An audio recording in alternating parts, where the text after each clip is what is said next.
Welcome back to the double leg. I'm one half of the show, HI Picks. The other half of the show, the parlay. Joining me in off of the fresh new intro. What do we think of that? Dude, it looks sharp. I'm excited. I'm pumped. We're official now. Official YouTube members with a dope intro. So, yeah, we got some big stuff coming. We got some new graphics that we'll show you later in the show. Shout out to Trey, the new graphics guy.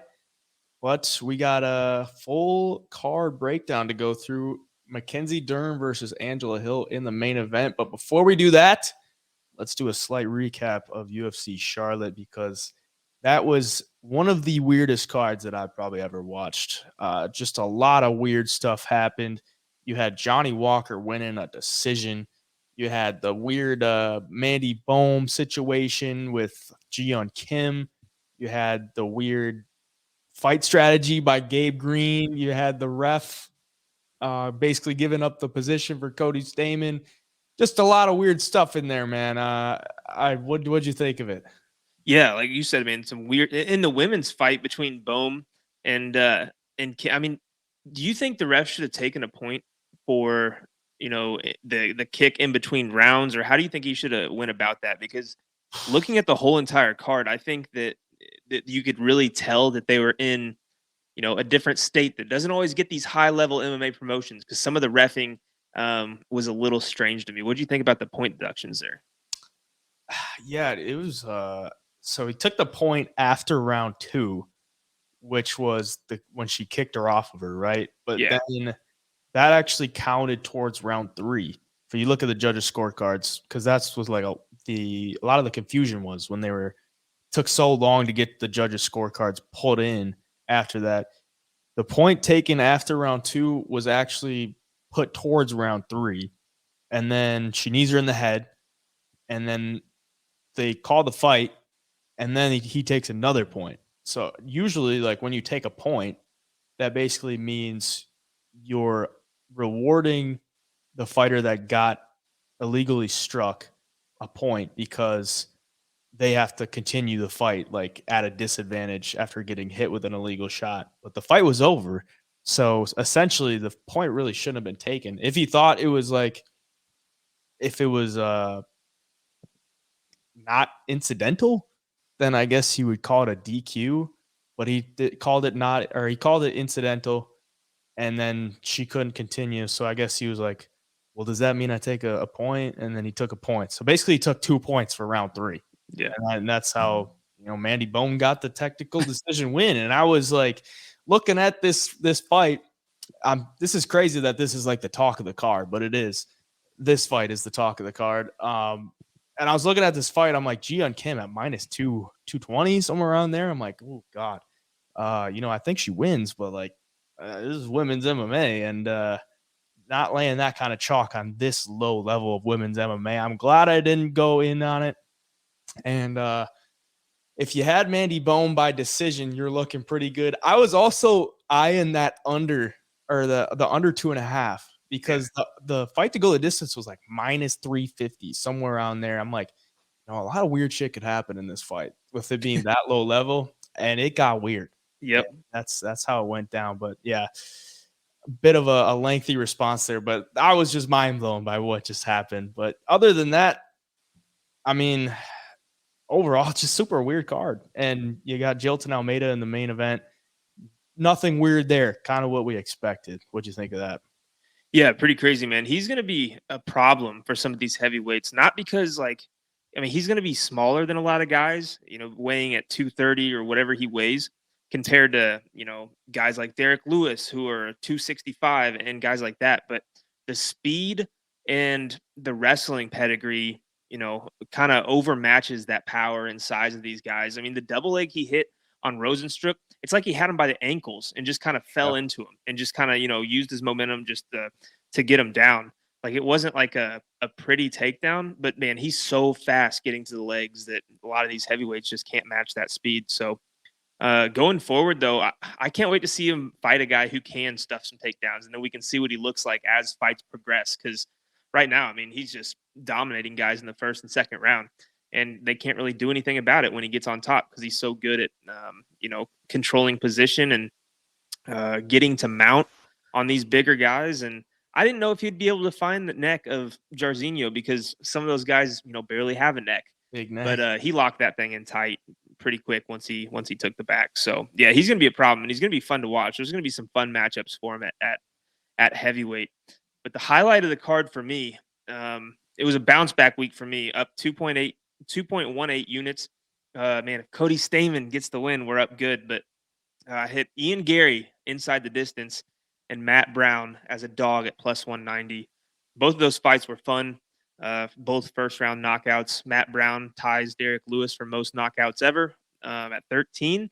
And Ian Gary, a lot of people didn't think he'd be ready for this level, and they didn't think he'd be able to finish Daniel Rodriguez because Rodriguez has never been finished before. But man, I said to myself, and I almost typed it in the Discord, but I was at a wedding. I said, Daniel Rodriguez is dropping his hands so bad when Ian Gary's kicking the body. And sure enough, moments later, he goes upstairs and catches him clean. So props to Gary too, man. This is a big week for him because he plays all the mind games. People are talking about it on social media left and right. And then he backs it up with a first round knockout over a guy who's never been knocked out before. Like that's superstar in the making type stuff right there. And I think that's what he needed to catapult himself forward here. He's going to be talk of the town for a while in the UFC. Yeah, unfortunately, I was on the wrong side of that one. But as soon as that fight started, I was like, this isn't looking good for D-Rod. It looked like he couldn't find the range. And Ian just looked a lot faster. It looked like he had him dialed in from the jump. I was like, yeah, this is over from, the first couple body kicks. And I'm like, Jesus, this is not looking good. But shout out to you for the Matt Brown pick because I liked that pick, but I just couldn't get to it. I ultimately threw a little on it a little bit before the fight because I knew you were on it and I didn't have anything going on in that fight. So I went in on it with you on Matt Brown. But big knockout by him, big hit by you. It was what, plus 190, somewhere around there? Yeah, plus 190. I put a unit on it. Court McGee, man, took that brutal knockout against Jeremiah Wells. And, if Matt Brown wins, it's going to be my knockout usually. And even at 42 years old, he's been, he hits super hard still for his age. So that was a fun one. That was UFC Charlotte last week. We're going into UFC Vegas 73 this week. Back at the Apex. The main event, Mackenzie Dern and Angela Hill, was supposed to be on the UFC Charlotte card, gets pushed back because Irene Aldana and Raquel Pennington is no longer because Irene Aldana is stepping in to fight Amanda Nunes. So we get another women's MMA main event with Mackenzie Dern and Angela Hill. If you want to get in on our premium plays, the link will be down in the description below. And can hop in there for less than $1 a day, or you can wait until Friday and get the plays for just this week. After this week, you got a week off. So keep that in mind. But we're going to go through the full card. These are just our picks, obviously not our bets, but without any further ado, starting with the main event. Strawweight main event here, 5 rounds. Mackenzie Dern coming in at minus 180. Angela Hill plus 180. Over under 4.5 rounds, minus 135 for the over, plus 135 for the under. Odds presented by BetOpenly, as always, 1% juice, as you can see in the ticker on the bottom. No house, and you're going peer-to-peer. Also, check out those graphics, man. Those are some beautiful graphics. Shout out to Trey for the new graphics. Mackenzie Dern coming in here 3-2 in her last 5. Angela Hill 3-2 in her last 5 as well. A couple of back-to-back wins for Angela Hill, so she's on a bit of a tear, you could say, late in her career. 10-12 in the UFC, but that's pretty much all of her professional career. So, I mean, she's not even 500 in the UFC, near 500 in her professional career, but she's always game. She's always been fighting the top of the UFC, basically, since she's been in there. Mackenzie Dern, we all know she wants to get it to the ground and get the submissions. She's had a couple of losses by decision in 5 rounds to Marina Rodriguez and Yan Xiaonan. Her last win was Tisha Torres when she won by split decision. That was a 3-round bout at UFC 273. But she's coming in here against a very seasoned Angela Hill, who's only been submitted, one time or twice? One time? I believe it's one. No, she's been submitted twice. The last time she got submitted, though, was in 2019, and that was by armbar to Ronda Marcos. So I got a hard time believing that Mackenzie Dern can come in here and just lock up a submission. I think Angela Hills knows that that's going to be her go-to, and she's going to fight to not go there. She's going to try to bounce around from the outside, stick the jab. I mean, that's what she normally does is, wants to be on the feet, use her length and use her speed to stay on the outside. And I think if she can do that, she just pieces up Mackenzie Dern for 5 rounds. She might have to survive a round or two if it does go to the ground. We saw with Marina Rodriguez and Yan Xiaonan, they got on the ground. They just stayed safe. Didn't give her anything where she could snatch up a submission where she couldn't get back from it. They may have lost the round that way, but then you just survive. And over the course of 5 rounds, if you can win 3 of them, you win the decision. So I think Angela Hill can do that in this one. Coming in as the underdog, I think it's dog or pass. Women's MMA, we talk about women's MMA dogs. You're getting one here. Seasoned vet against a Mackenzie Dern who hasn't looked that great against, the top of the division. So I kind of like it, and I think you do too. What do you think? No, yeah, I think this fight should be closer to a pick'em. I mean, just look. I know stats don't win fights, and people say what they want about MMA math, but look at Mackenzie Dern's takedown accuracy. Like, it's no secret that Dern wants to fight on the ground. She's obviously got great submissions, black belt in Brazilian Jiu-Jitsu, and a damn good one, but she's landing takedowns at an 11% clip. And if you look at Angela Hill on the defensive side, I mean, she's stuffing takedowns 77% of the time, which is a pretty high number. So I don't see Mackenzie Dern going out there and just being able to wrestle her and get this fight to the ground with ease. And I think it's no secret that these two are standing and trading. Angela Hill is going to be much more technical and, a lot more volume, a lot more accuracy, and it's going to look a lot better to the judges. And we've seen in women's MMA, man, these grapplers who even do get takedowns and some ground control, sometimes lose decisions by split decision to the girl that's doing more damage on the feet when the fight's there. So everything here is screaming Angela Hill to me. Mackenzie Dern loses to Yao Xiaonan and Marina Rodriguez. And here's where the MMA math comes in, because you got Mackenzie Dern loses to Rodriguez. Yonderoba just beat Rodriguez and had no problem controlling her on the ground and taking the fight to the ground. And Mackenzie Dern was not successful in that fight against Rodriguez doing that. So I think Angela Hill's takedown defense is 1,000% better than Marina Rodriguez. So if Mackenzie Dern's not taking her down, she's not going to take Angela Hill down here. And on the feet, man, I actually like Angela Hill. I know she's got a sketchy record at 15-12, but I mean, she doesn't get enough credit for every time stepping into the octagon. She brings the fight, man. She's ready to fight. She's gonna come forward. She's gonna hit you. Yeah, she might eat some shots at times, but I don't think she's gonna have that problem against Dern, unless Dern has made drastic improvements in her striking since last time we saw her, which I don't think she has. I think she is improving, but I don't think it's at the level of Angela Hill. And I think this fight does probably play out on the feet. It's going to be Mackenzie Dern chasing takedowns, Angela stuffing probably most of them, and Hill piecing her up when she can. So, yeah, give me the underdog at plus 180 for sure. Yeah, I think 5 rounds favors Angela Hill more too, because I think she's got the better cardio. If it was 3 rounds, you could see Dern just coming in hard and blitzing a lot and maybe having success with some more takedowns. But 5 rounds, she's gonna have to pace herself a little bit. Right. And you said 11% on Mackenzie Dern's takedown accuracy. She averages per 15 minutes. She averages 0.61 takedowns. And then you look at her submission average, 1.8. So that's nearly 3 times as many submission attempts per takedowns per 15 minutes. That's insane. Like, if you look at the Tisha Torres fight, like, she just got her back and was looking for submissions. Couldn't even get it to the ground, but was still throwing up submissions. So Angela Hill, you just got to not get submitted, and I think you win. Like, I think within 5 rounds, she should win at least 3 of them. We'll move on to the co-main event, middleweight bout. between Edmund Shahbazyan coming in at plus 240 versus Anthony Fluffy Hernandez, minus 240 for Hernandez. Over under 1.5 rounds, minus 135 for the over, plus 135 for the under.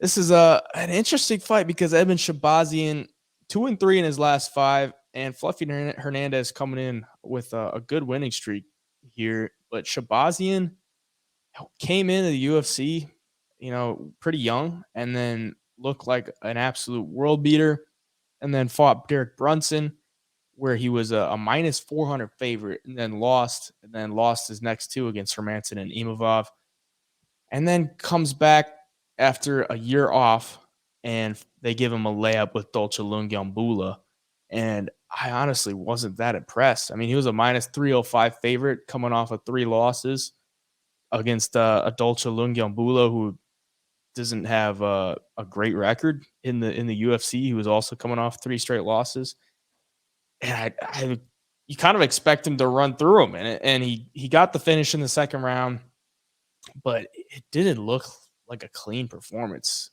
What did you think of it? Because I was a little wary of him being at like minus 300 against Dolce, and watching that performance, I was like, yeah, I'm glad I didn't play it. I thought I think I did play it with like within inside the distance or something around like even money, but I wasn't that impressed. What do you think?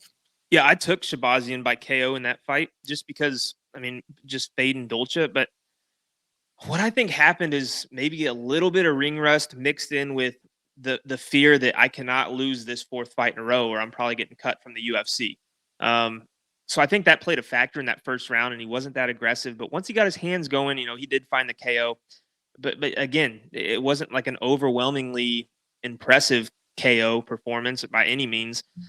And against Fluffy, man, if this thing goes to the ground, Hernandez is going to be he's going to be a little bit to handle for a guy like Shahbazyan, in my opinion. And Fluffy Hernandez, averaging 6.49 takedowns per fight with a 64% accuracy. So, he's going to shoot the takedowns. He shoots a lot of them, and he lands a good amount of them. And I think there's just going to be a different level between the two when it hits the ground. I mean, if you look at some of the guys Fluffy's beat, Rodolfo Vieira by sub. I mean, you're subbing Rodolfo Vieira, who I think all of his wins in the UFC are by submission. He's never won a fight in any other way. So subbing a guy with that pedigree on the ground is super impressive. And then Josh Fremd, who's tough. And then you submit Marc-Andre Barriault, who's tough, as we've seen lately too. So, man, everything in me wants to play this Anthony Hernandez in a parlay piece this week. I don't think the line's going to get close enough to where I'm going to be comfortable taking him on the money line, but I think he's a decent parlay piece this week. I think he gets it done.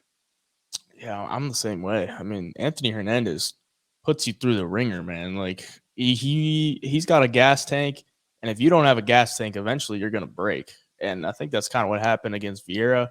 Caught him with that sub in the second round, but the pace that he puts on you, like Marc-Andre Barriault is the power bar. Like people call him the power bar. He's supposed to have great cardio, but he just put him through the ringer for 3 rounds and submitted him in the third.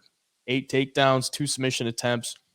I think the pressure that he's going to put on Edmund Shahbazyan is like, I don't think he's going to be able to handle it. Especially that's how he's been losing. That's how Shahbazyan loses. Like he gets taken down and he gets ground and pounded by Derek Brunson, and he's got put in a crucifix against Imavov, who, let's be honest, like isn't like that great of a grappler, not a great wrestler. So yeah, I think Anthony Hernandez, pretty solid parlay piece. The upside of Shahbazyan is like he's young, could still be, getting improvements in every part of his game. So at plus money, it's not a terrible bet, but it's just a bad matchup for him. I wouldn't like it. I don't think he can. I don't think he can win a decision. I don't think he can submit Fluffy. So I think the only way he wins is like a knockout. Like if Fluffy's not going to lose a decision, like he's going to put you through that ringer. So yeah, it's either Fluffy gets knocked out or he wins by decision or a finish. So I think he's solid play. Yeah, and even like Shahbazyan's last fight, coming back to that, him being hesitant, I think, not wanting to take that 4th loss in a row. It's like now you mix that in, a little bit of that with the fear of being taken down and trying to stuff these takedowns. Like, I mean, do we even see him get his hands going in this fight? I'm kind of skeptical right now that he even does. I think Fluffy, has a clear path to victory here, and all he's got to do is not get caught, get in close, get the clinch, and do what he does. So yeah, I think it's Fluffy all day. It's like last week when I had Gabe Green over 1 takedown. And I was like, the only way this doesn't hit is if he gets knocked out within the first minute. He goes out there and gets knocked out in 15 seconds. So it's MMA. It could happen, but I'm gonna bet he doesn't. Catchweight bout here, gonna be fighting at 120 because Lupi Godinez is filling in for Poliana Viana. She's coming in at -125 against Emily Ducote, who's coming in at +125. Over under 2.5 rounds, -300 for the over, +300 for the under. So they're expecting a decision in this one. Lupi Godinez got a win her last time out. Emily Ducote a loss. But if this one's gonna go the distance, I do not like betting Lupi Godinez. But I look at this price and I think she's a little bit undervalued because she's been super valued in a lot of her other fights. And Emily Ducote is 12-7 in her MMA career. I mean, records can be deceiving to some point, but her only win in the UFC is Jessica Penne, and Jessica Penne is damn near be retired. Her last time out, she lost to Angela Hill, who's obviously in the main event and has been around for a while, but she got pieced up in that fight, and I think Lupi Godinez should be able to win this fight fairly handedly. I mean, I think she's as good or better in every facet of the game. So at -125, I'm like, is this a trap or what? What do you think? Yeah, I think so. Ducote in her debut against Jessica Penne, obviously the leg kicks, she almost finished her with leg kicks. Those look phenomenal. And everybody was super high on her going into Angela Hill, and then she was met with a decent striker in Hill, and we see what happens. She just kind of gets beat the whole fight. But I mean, Godinez, the one thing that worries me with her is sometimes she kind of throws the game plan out the window and just goes in there and fights when she does have wrestling advantages over girls. I mean, in her last fight against Calvillo, that was a lot closer than it probably should have been. I know Calvillo, came down, she was bigger, but even against Angela Hill for her as well, she lost that by decision, and she only landed 1 takedown. And it's like, man, that's your path to victory. Just stay on it, press the gas, and try to get this thing to the ground and dominate like you do. But she just didn't really do it. So coming off of that close win against Cynthia Calvillo, only a month ago, that kind of worries me too. Hannah being short notice, but again, Emily Ducote, inexperienced at the UFC level. I think if Godinez can just come in and just, really stay disciplined to that wrestling and takedown, get the fight where you want it, where you're most comfortable. And I think she should cruise to a decision victory here. Emily Ducote, you beat Penne, you lose to Angela Hill, just kind of screams, maybe I'm just kind of average or, in the lower tier of this women's division. So yeah, I agree. I think Lupi should get this fight. I think there is a lot of value on her at this line because, there's a lot of times Lupi Godinez comes in, it's a -300 favorite. So you're going to get her at -125. You might jump on it. Yeah, I've been burned by her a few times. I bet against her against Carnellosi. She looks like an absolute animal. I bet on her against Angela Hill when she was a -360 favorite, and she lost that by decision because I thought she was going to wrestle Angela Hill, and she just didn't wrestle her. And then I look at Cynthia Calvillo, and I'm like, she should not be a -275 favorite against Cynthia Calvillo. I don't think I ended up betting Cynthia, but I was like, I could see this one going Calvillo's way. And I was watching that fight live in person. I may have been up in the third deck, but I thought that Cynthia Calvillo won. So I don't know. I can't really get a good read on Lupi Godinez, but I look at this price. I'm like -125 against Ducote, who's had 2 fights in the UFC. She's 12-7. She was 4-4 in Bellator. It seems trappy to me. I feel like she has been so respected by the books, and then she's made is it the late notice? What's the disrespect for Lupi Godinez in this spot?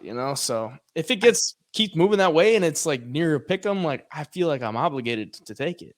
Yeah. Just based off of value, but we'll see. Yeah, no, and I think a lot of this line comes from looking at her last fight against Calvillo, and she kind of struggled to get the fight to the ground and implement that game plan. But also, Calvillo is the bigger fighter in that one. Ducote's same exact size as Lupi. Lupi's probably stronger than Ducote here. So, yeah, man, I think the line is a little bit off. I think it's lower than it should be, and I'm gonna watch it the next day. And if it drops any lower, I think you have to hammer it.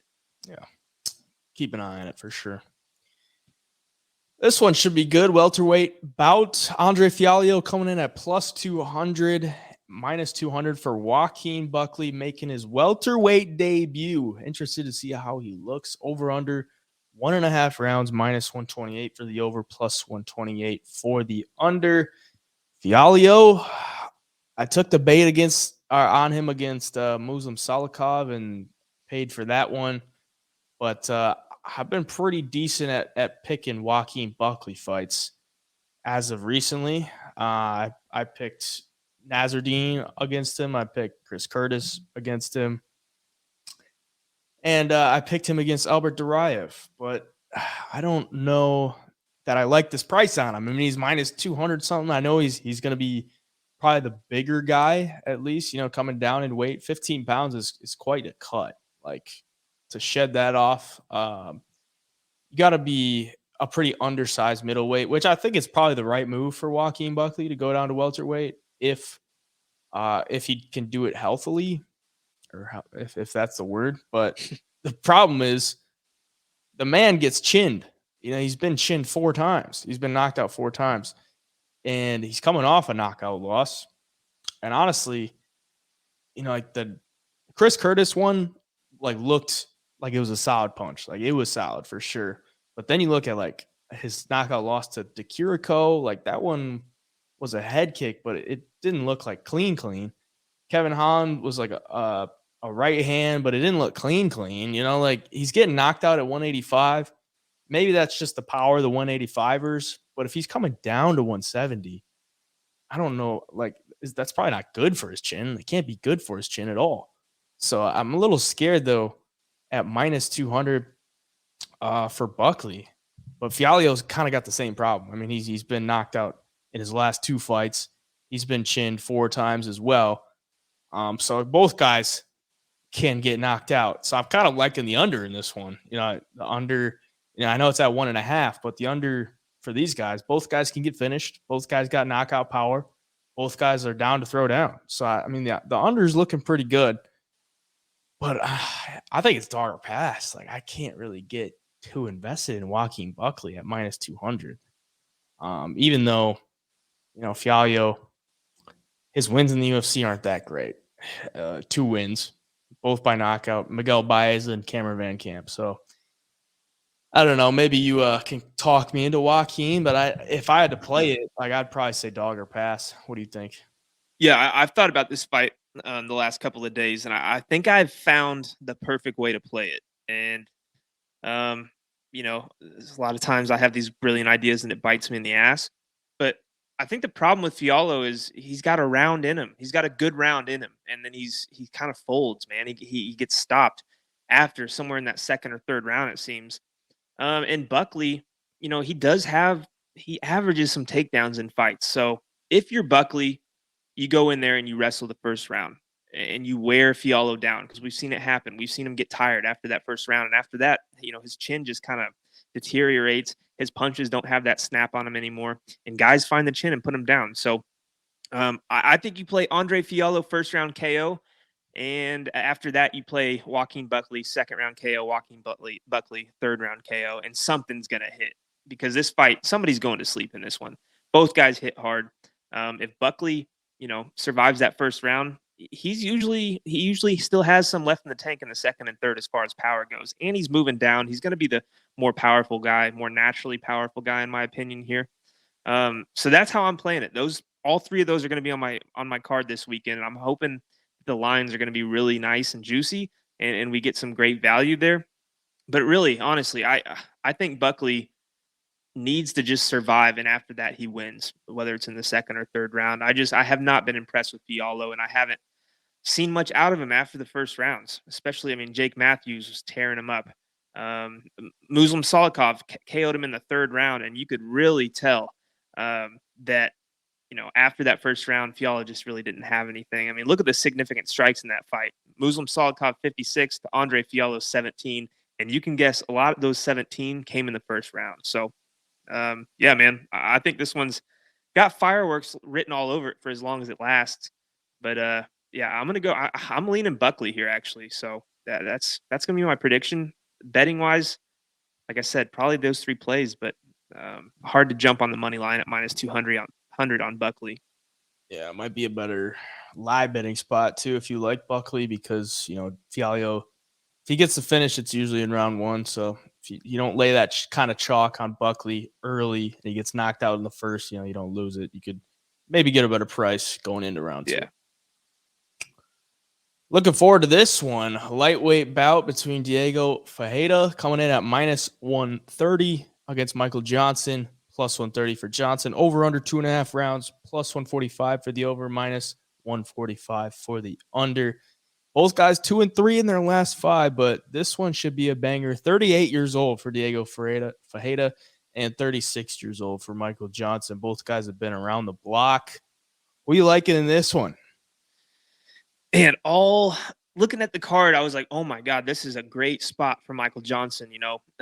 Ferreira coming off of 2 KO losses, Gregor Gillespie and Mateusz Gamrot, and Michael Johnson can crack. We saw it in his last fight. I mean, against Malarkey, both guys knocked each other down in that first round. But Johnson's always been a gamer, and he goes out there and he swings. But then I'm like, well, man, Diego thrives on the ground, and he's got good submissions. And Michael Johnson has been submitted 9 times in his professional career. So I'm like, man, maybe I should second guess that. So it's one of those fights, man. Like, if it plays out on the feet, both guys have the knockout power. Johnson gets hit, but I mean, when he finds a chin, he might be the only guy to really have Khabib Nurmagomedov in some trouble. I mean, the dude can find the chin. He can crack. But on the other side, man, Diego can too. And if he gets the fight to the ground, I think Johnson could be in some trouble here. So right now, what are the odds? What are the odds again on this one on BetOpenly? Minus 130 for Ferreira and plus 130 for Johnson. Yeah, man, I'm leaning dog or pass here. It's a close fight. It really is. I think the odds are right where they should be. But I'm gonna rock with the power and the accuracy here, and just hope this fight stays on the feet. Johnson can kind of use that length and find some big shots. But yeah, it's a tough one to call, man. What are you thinking? I honestly thought the same way that you did. Like, plus money on Michael Johnson coming in here against Ferreira, who's lost 3 straight. I was like, it's got to be a no-brainer. Michael Johnson plus money against a guy who's trending downward. And Michael Johnson just got a win against Ducote, and then the split decision loss to Malarkey, which a lot of people think he won. And then he had a knockout win against Alan Patrick. So he could be rocking a 3-fight win streak coming into this one. So plus money on him is looking pretty good. But then, of course, you got to take in the submission defense in there, and he's been submitted a bunch of times. Ferreira's got good submissions. But then you look at, like, he doesn't really get many takedowns. Look at his last few fights. He's got no takedowns. That's against Gamrot, Gillespie, and Dariush. Tough guys to take down. Like, 3 of the better guys in the lightweight division, top 15. Gillespie hasn't fought in 3 or 2 years, but if he was fighting, he'd probably be up there. And before that, like, his only fights that he's gotten takedowns in was Anthony Pettis, which he got the sub, and then all the way back to 2018 against Kyle Nelson when he got 2 takedowns. So, I mean, he's not really like pushing takedowns like that. He is content to stand and strike with guys. So I don't think Michael Johnson's going to take it to the ground. I got to lean, dog or pass, kind of same with you. And he's been more active. Diego Ferreira hasn't fought in over a year. So, yeah, I'm going to go with the dog in this one, and hope he can stay hot. It's kind of like a little small resurgence to his career, because, like I said, he could be coming in with a 3-fight win streak. Just got a big win as a dog against Mark Ducote. So I'll rock with him. Yeah. And Dan, when I saw Diego was on this card, I was praying they'd put him with another grappler. Because if you go back and you watch that Gregor Gillespie fight, dude, that's some of the most beautiful grappling and transitions and those guys just going back and forth that you'll see at the UFC level. Fight. I mean, just phenomenal stuff. So high level. So, but on the feet too. I mean, this could be a banger, man. This could be a sleeper fight of the night potentially. Yeah. I'm super excited for it. It looked like Ferreira gassed out against Gillespie because he came in there overweight, and that was fight of the night. It was a super good fight, but it looked like he just kind of gassed out and got put out. Keep her moving.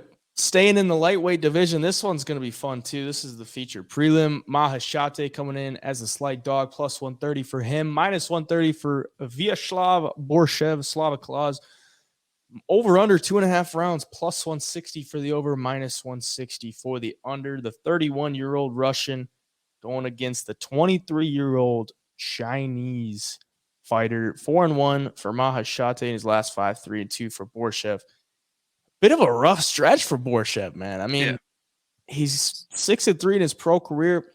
Had that big liver shot knockout in his debut. And then 2 losses to Ducote and Mike Davis, where he pretty much just showed like this man, if he gets taken down, he can't get back up. Like, and he's not that hard to get to the ground. But luckily for Borschev, they gave him a decent matchup because I don't think Maheshate is going to take him down. 31% takedown defense for Borschev. He got taken down 9 times by Mike Davis, 11 times by Mark Ducote. Like, that's kind of how you got to beat him. And if you're Maheshate, are you going to try to take him to the ground? Like, is that something that you're going to do? He hasn't really shown that he's willing or like wants to do that. So I would assume that he doesn't. So this one probably going to be a stand-up battle. Unless Maheshate decides to wrestle, because I know Borshev's going to want to keep it standing. Like, that guy has got some really slick hands. He's sharp. He's crisp. Maheshate, younger, might be a little bit more athletic, might be a little bit more explosive, but at the same time, I think Borschev should win this one because it's probably going to stay standing, and he kind of needs a win too. I mean, he's lost 2 in a row. Maheshate, younger. It's got a little bit more room for error. You know, if Borschev wants to make any title aspirations or work his way up in the rankings, he's got to go now. He's 31. It's his 4th fight in the UFC. He might actually need the win to like stay on the roster because, you know, usually get 3 or 4 fight deals when you come into the UFC. And if he doesn't win this one, it might be an out for him. But I'm gonna go with him, even though he hasn't looked great as of late. I think it's a decent matchup for him, and I think he should be able to get the win. What do you think? I'm with you, dude. I like him in this fight, regardless of what his record says the last couple of fights. I mean, even against Mike Davis, he was taken down 9 times, and he still matched him in the significant strike department. I mean, Mike Davis had 65 significant strikes, and Slava Claus had 63. So it shows you, man, when he's on the feet, he makes it count. And also, I mean, when you watch his past fights, even on the Dana White's Contender Series, Chris Duncan took him down 2 times. But he found the knockout in round 2. So he works himself back up to the feet and obviously has power in his hands. His 2 wins in the UFC or on Dana White's Contender Series are both knockouts. And like you said, man, his hands are really slick and he's fun to watch in that aspect. And Maheshate, I mean, he's kind of the same way. We saw against Steve Garcia. It didn't take him long to find the chin. Knocked him down twice and finally knocked him out with only 7 significant strikes. But at the same time, man, Steve Garcia was knocked down against Nerd Becky pretty quickly in that first round too. He's just tough. But Maheshate, you know, that last shot was a little too much for him. So, but then he went on and lost to Rafa Garcia, and you know, not really that close of a fight where he was taken down 6 times. So yeah, this fight's going to play out on the feet. I think we all expect it to play out on the feet at least, and I think Maheshate, like you said, has the athletic edge probably, but Slava Claus just seems so experienced in the boxing. And I think it's going to take him far in this fight. And getting him at this price, I think it's a good enough price to play right now. I think he knows he needs a win here. He started out his career 6-1, takes 2 losses by decision to guys that are taking him down like crazy, and now he's got a chance to let those hands shine because nobody's going to be shooting takedowns unless somebody gets stunned here. So, yeah, man, give me Slava Claus, and I'm all over him on this week. I'm looking forward to it. Should be a fun fight. Strawweight bout here, Karolina Kowalkiewicz versus Vanessa Demopoulos. Plus 130 for Demopoulos, minus 130 for Karolina. Over under 2.5 rounds, minus 300 for the over, plus 300 for the under. Karolina been around for a while, 37 years old for her, 34 years old for Vanessa Demopoulos. So a little bit more experience for Karolina. She's been in there with the likes of Jessica Andrade, Joanna Jędrzejczyk, Rose Namajunas, the best of the best. And she had 5 straight losses and then got back in the win column versus Felice Harrigan, Silvana Gomez Juarez. Submission win over Herrig and a decision win versus Gomez Juarez. And I don't really know where she's at in her career, man. I mean, she's 37. She's been around for a long time. I don't know if she has title aspirations ever again. I would assume if she's realistic, she doesn't. But I don't know. I mean, is she just taking fights to get paychecks? Does she need the money, or she just likes doing it? If you're Vanessa Demopoulos, you haven't been in the UFC that long. She's got 5 fights, 3-fight win streak for her though. Submission win last January, so not 2023, 2022, where she got knocked on her back by Silvana Gomez Juarez and then found an armbar, which was pretty wild because I'm pretty sure I had Gomez Juarez by KO in that one, and I was furious because I thought I was going to cash some big money there. And then she gets a split decision win to Ji-Yeon Fry, who a lot of people thought she didn't win that fight, and then she got the decision win versus Maria Oliveira at the end of 2022. So 3-fight win streak for her, coming in here as a dog. Women's MMA, we always say it. Dog money on women's MMA, 3-fight win streak versus an older fighter, might not have a lot to fight for. I'm kind of leaning Vanessa Demopoulos. She's actually showed a decent improvements in her stand-up against Maria Oliveira. Karolina, we know what we're getting from her. She's pretty good everywhere the fight goes. She's not overpowering on the feet. She's going to have decent volume. I think the upside is a little bit more on Vanessa Demopoulos, and at the dog money, I say it's dog or pass. What do you think? I agree because the last 2 fights for Vanessa Demopoulos, I've faded her thinking, okay, this is the time. After she came into the UFC with 2 losses, or one on the Contender Series, the Corey McKenna, and then another loss to JJ Aldridge, she got a win, and I was like, man, I wasn't really impressed with her in her first couple of fights. I'm going to fade her here. She wins. I'm going to fade her here. She wins. So kind of tricky with me with Vanessa. But yeah, the things you mentioned with Karolina, she has fought the absolute best fighters in the division. Jessica Andrade, Alexa Grasso, Yao Jianan, Jessica Penne, I guess. That loss doesn't really age well now. But her age, too, it does scare me as well. Vanessa is going to have a lot more to fight for. She's kind of on this momentous streak right now, and you can tell in all of her interviews and post-fight interviews that she's got big aspirations in the UFC. She wants to keep it alive. She has more to fight for. She does land some takedowns, and if she can get this fight to the ground, which is probably easier said than done, as Karolina's held up a 75% takedown defense in her long UFC career against some damn good grapplers. So easier said than done, but if she does, I think she'll have a little bit of an advantage. Fish for some submissions. But overall, I just got to rock with a younger fighter in this situation. She's not that young. She's 34. But she's got some younger. Yeah, she got younger. She got some good submissions though. If she does get it to the ground, she's got the submissions to put the fight away.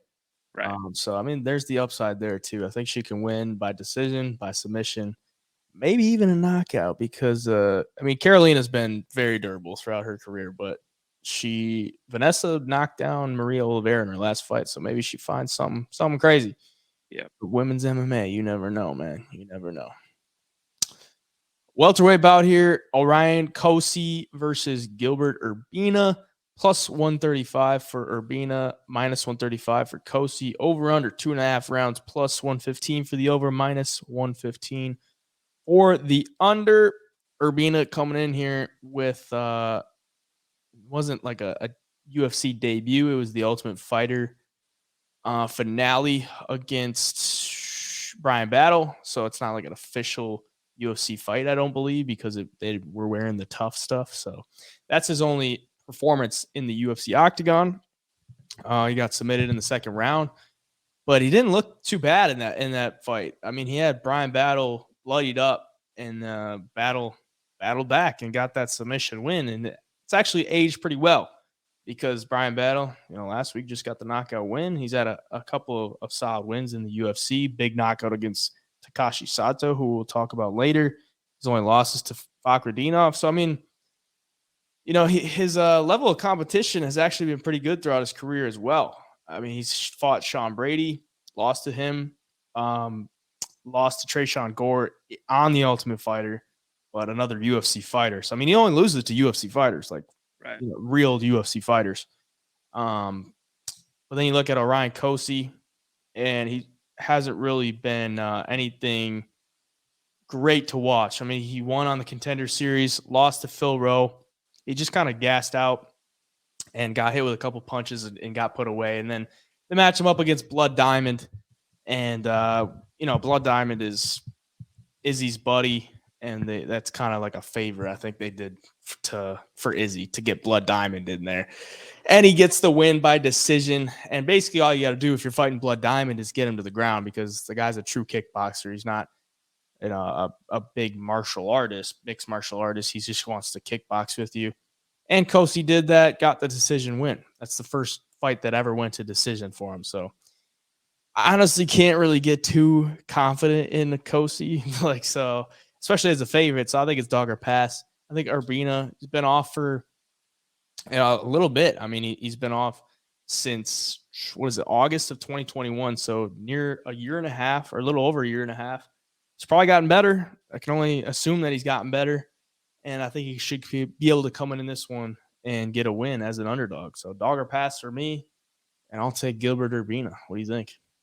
Yeah, I'm on the same side again. And, Orion Cosce, the Blood Diamond fight, I expected him to finish the fight. I thought he would just smother him on top, find a TKO, submission, something, because we knew the fight was going to hit the ground if Blood Diamond, wasn't going to find a knockout real soon.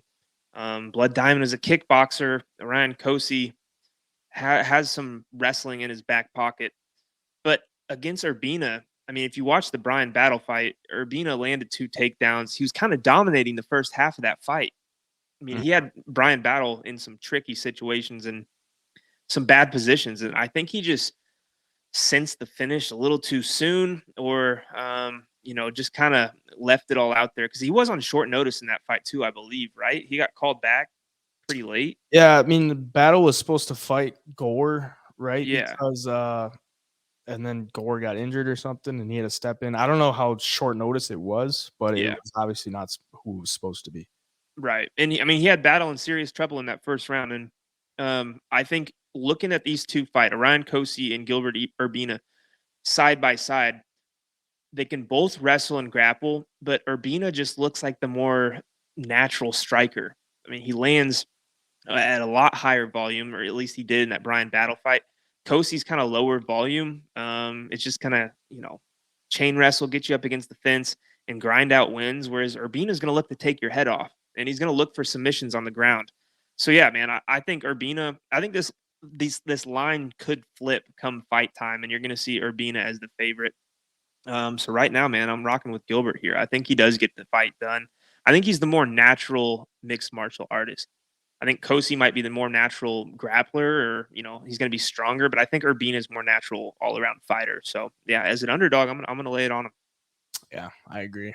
Definitely the more fluid mixed martial artist. Definitely agree with that. A heavyweight bout here.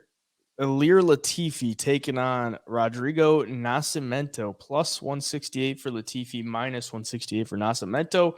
Over under 2.5 rounds, plus 115 for the over, minus 115 for the under.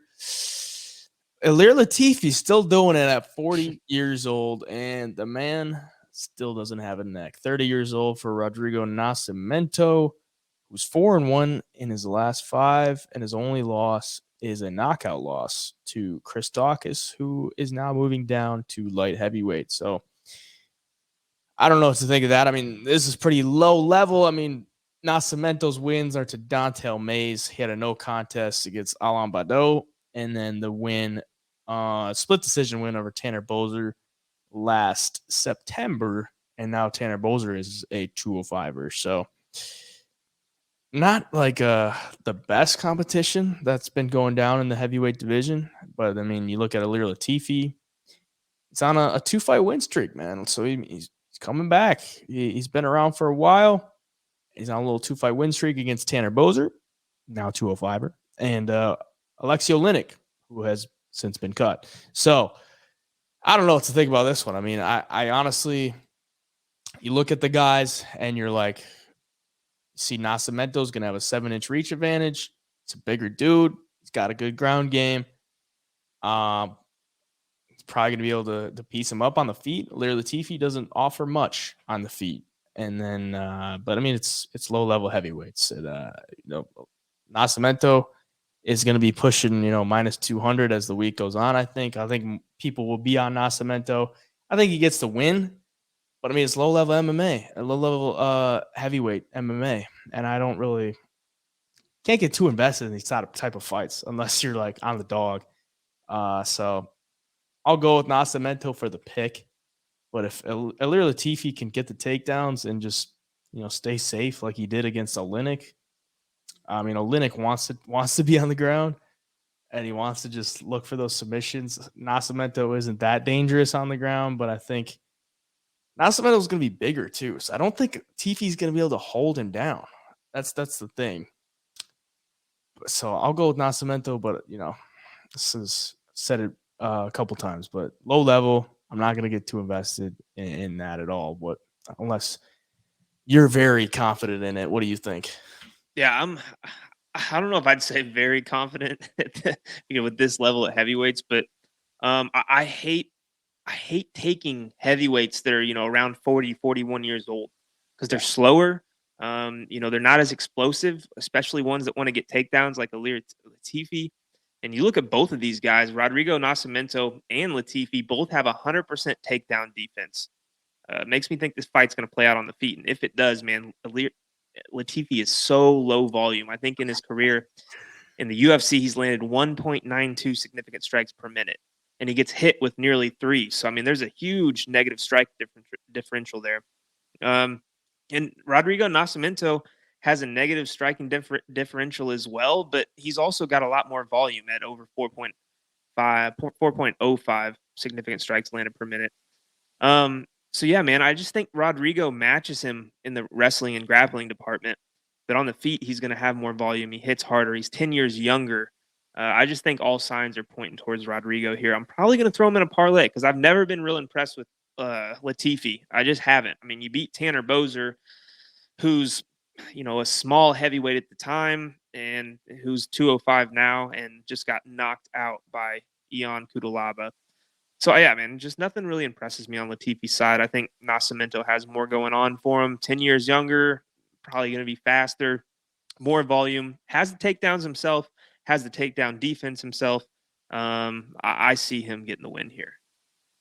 Get this. Ilir Latifi fought our boy Blagoy Ivanov back in 2008 in the Bulgarian regional scene, and it was a no contest. So if you're watching this and you can dig up what happened in that fight to make it a no contest, drop it in the comments because I'm interested to see what happened in that one. I can't expect anything that exciting. That's interesting stuff. Lightweight bout, Chase Hooper coming back against Nick Fiore, minus 110 for Nick Fiore, plus 110 for Chase Hooper, over under 1.5 rounds, minus 145 for the over, plus 145 for the under. Chase Hooper coming in here 2-3 in his last 5. Nick Fiore 4-1. Got his first loss in his last time out against the debuting Mateusz Rebecki, who was a big favorite in that one. And Nick Fiore survived all 3 rounds. He was a plus 550 underdog. And I can't say he looked good, but I mean, he was a big underdog, and he was expected to get blown out of the water. Survived. And, got a takedown on Rebecca, landed a few strikes, ultimately lost 30-27 and 30-26 on the judges' scorecard. But short notice and a decent performance for him to survive against a guy who's looks like a beast, in that division. Chase Hooper, on the other hand, our boy Chase Hooper did not look good in his last fight against Steve Garcia. And we were honestly very concerned for our boy Chase Hooper because he got touched up on the feet, and it looked like the man had never stepped foot in a kickboxing class in his entire life because got knocked down 3 times, almost with the same punch every time, and he got beat up in 92 seconds. So it was a very bad look, very, very bad look. And he's coming in here. I will say he got that calf slicer in Fury Pro Grappling at the end of 2022, so maybe that helps him a little bit as far as confidence goes. So he's not coming in off a loss entirely. He got the win in a grappling match against Clay Guida. But I can't expect that he goes in there willingly able to stand with Nick Fiore after he just got pieced up bad. But what do you think? This is damn near a pick'em, and you're getting a guy who's 5 fights into the UFC, still very young, against a guy in Nick Fiore whose second fight in the UFC definitely lost in his first fight, but gave a good impression to where his heart is, where his durability is. What do you think? Yeah, Chase Hooper's moving up in this fight, right? Yeah, moving up to 155. 155. Yep. Yeah. Yeah, I've looked on Instagram and stuff. It seems like Chase Hooper is at least trying to, get stronger from stuff he's doing. And he is 6'1", so that's a tall lightweight. And he uses that length and stuff on the ground really, really well to, reverse position, fish for triangles, just weird submissions. It's like he's slow-mo with it, but he's almost just like a rubber band, man. He's so flexible, and he uses those limbs to get where he wants. And against Steve Garcia, I mean, that's just a terrible matchup for him. I should have seen that coming 100% because Steve Garcia is just going to come forward and wing shots at you until he either puts you out or you put him out. And, I mean, we all should have known Chase Hooper doesn't really have the ability to sit in the pocket and put people out. So that was a terrible stylistic matchup for him. Nick Fiore, though, New England cartel guy with Rob Font and guys like that, but he's not really a striker. I mean, he's kind of the same as Hooper. He's going to win the fight on the ground. That's where he shines. He's a Brazilian Jiu-Jitsu black belt, as is Chase Hooper, I believe. If he's not, he's a brown belt, and probably because he's so young. But, yeah, man, it's just going to be who's better on the ground. And I think Chase Hooper, with the size, might have the advantage. And I just don't see this one playing out on the feet. And if it does, I don't see either guy looking too great, in my opinion. Fiore still kind of got those unknowns about him because he comes in to the UFC and we don't really get to see a stand-up game from him because he's fighting Mateus Rebecca, who's just a savage wrestler and likes to get on top and just ground and pound people. So there are some unknowns there. And with Hooper, I mean, it's just obvious by now what, he's going to Imanari roll and he's going to look to snatch a leg to get you down and then kind of work submissions from there, which, maybe that works in this fight against the inexperienced guy like Fiore, or maybe Fiore shocks everybody and stuffs takedowns and keeps the fight standing and looks better on the feet. So many unknowns. And this is like the fans' main event of the week. I don't know if you've looked at Twitter or if you looked at Instagram. People are going crazy at each other over this fight for some reason. So it's hard to pick this one. I'm going to stick with Chase Hooper. I think the kid, after the KO loss to Steve Garcia, I think, he's kind of in a tough spot with the fans. He looked awful on the feet, gets KO'd against the savage like Garcia. But his other 2 losses, Steven Peterson, who's older, decision, okay. But Alex Caceres is a pretty damn good fighter. Just knocked out Julian Erosa with that head kick, and he's super well-rounded. So that's a tough-ass fight for Chase Hooper looking back at it. Like I said, going up to 155 too. Maybe he's going to be stronger than he was before. Maybe that's going to work to his advantage. Maybe it's not. But if this fight hits the ground, I think we're going to see some high level grappling and transitions and submission attempts. And I'm going to go Chase Hooper at the end of the day. I'm going to take a shot on him. Might not bet on him, but for my prediction, I'm going to take Chase. That is a bold play. I don't think I could ever bet on Chase Hooper unless he wins like 3 or 4 fights in a row. Like, he's got to show me a lot before I would. Oh yeah, that's what. Like I said, I'm not betting on it, but for the prediction, I got to take him. Just because, stylistically, I really think this is a fight of who's better on the ground. And if it's only on the ground, like Chase Hooper is pretty damn good. He is solid on the ground.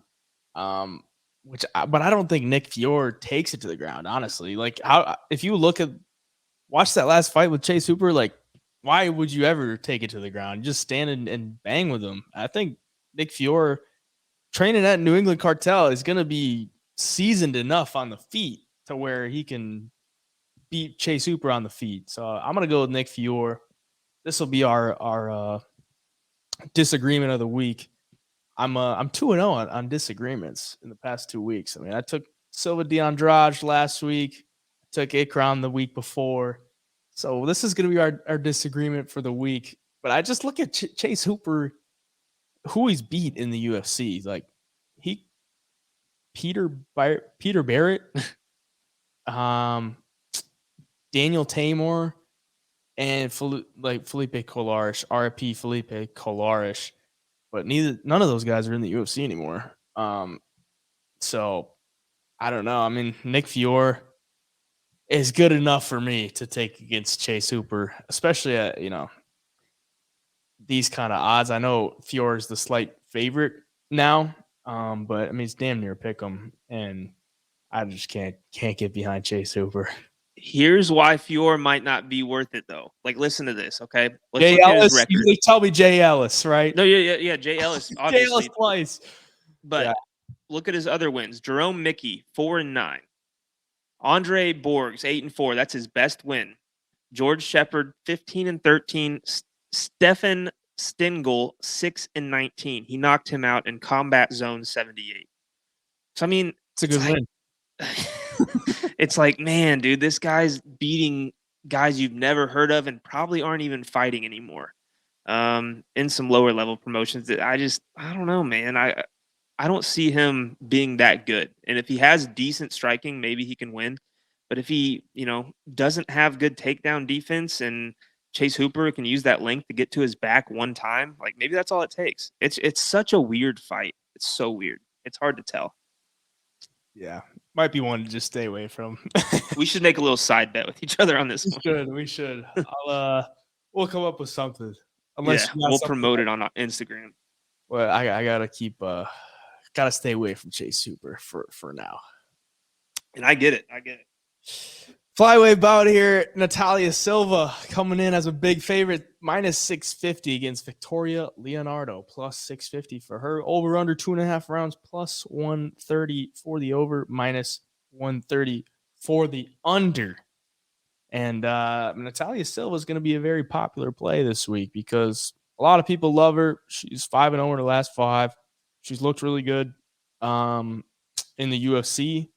She's got how many fights? Two fights in the UFC. Jazz Davicius and Teresa Bleda. And that last KO she had on Teresa Bleda was highlight reel worthy, spinning back kick that caught her on the face as she was like kind of dropping down in level. So really nice KO win there to put a little stamp on her. She's going to be a massive favorite against Victoria Leonardo, who put a beating on Mandy Bohm in her last win in July.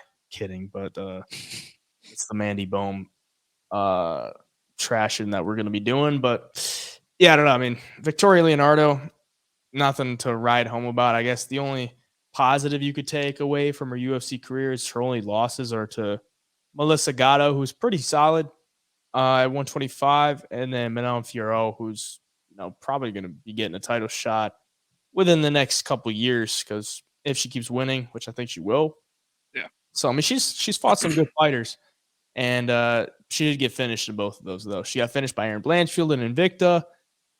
She's fought a Miranda Maverick. She got finished by her. So, honestly, I look at this one. Natalia Silva being minus 650, and then I look at the over under, and it's minus 130 for the under 2.5 rounds. I would honestly just rather play that or just take Natalia Silva inside the distance because, as I just said, Victoria Leonardo, when she loses, she gets finished. She's never lost a decision.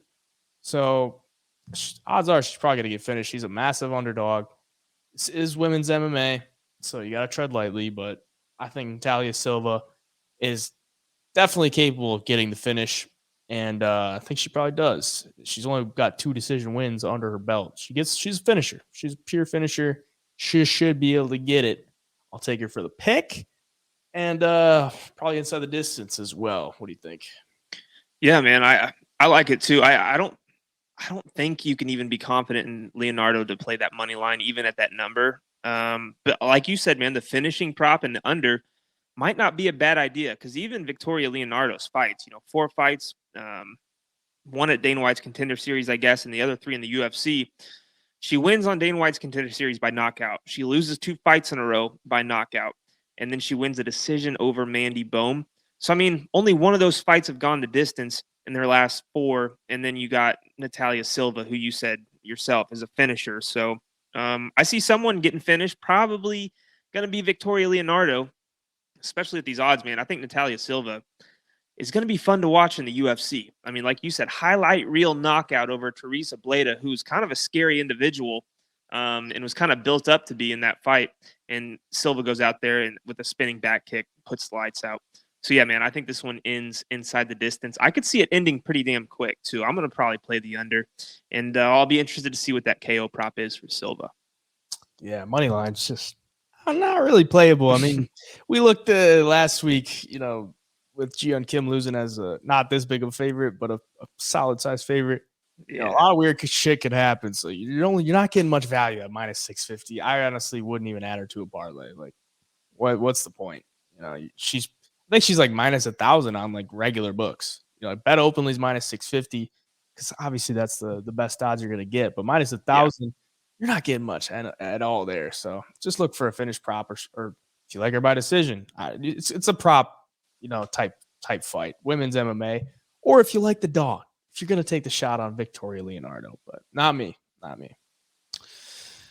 Welterweight bout here. Takashi Sato coming in at minus 110. Themba Gorimbo plus 110 for him. Over under 2.5 rounds. Plus 140 for the over. Minus 140 for the under. Themba Gorimbo coming in here off of a loss in his debut. And I got to say, he looked so much bigger than AJ Fletcher. And then I don't know how to judge that fight, especially coming in here against Takashi Sato, who's fights are kind of tough to judge too, because his losses in the UFC are to pretty solid competition. Bilal Muhammad, Miguel Baeza, Gunnar Nelson, Brian Battle. But then his wins are to Jason Witt and Ben Saunders. So this is a tough one to judge. And at a pick'em, I'm basically, I think it's pretty fairly priced. Takashi Sato does follow me on Instagram, so I'm going to side with Takashi Sato in this one, but I think it's basically a coin flip. And Themba, he's a pretty sizable welterweight, and his reach, 77 inches. He's going to have a reach advantage against a lot of welterweights. If he does go to take down Takashi Sato, he could have some success there. But if it's a standing affair, I think Sato is going to be a little bit more crisp. If he can find the range, he should have some success. Gorimbo, not as technical with the striking. In all reality, I think he probably looks to take him down. So Sato can stuff that.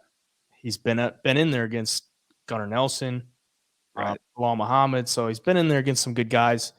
Themba Gorimbo might not be as technical with the takedowns or anything. So I'll go with Sato, but I mean, I don't know. I mean, it's a toss-up fight, and I think it's pretty solidly priced. What do you think? Yeah, it's another one of those fights that you haven't really seen a lot out of Themba Gorimbo to be confident in taking him, even against a guy like Takashi Sato, who's won 2 fights in the UFC and lost 4. And been finished in almost all of his losses. He lost by decision to Gunnar Nelson, but I mean, props to him for fending off the submissions of Gunnar Nelson for 3 rounds, because a lot of guys can't. Brian Barberena just got subbed by him, and Gunnar Nelson finds a lot of subs.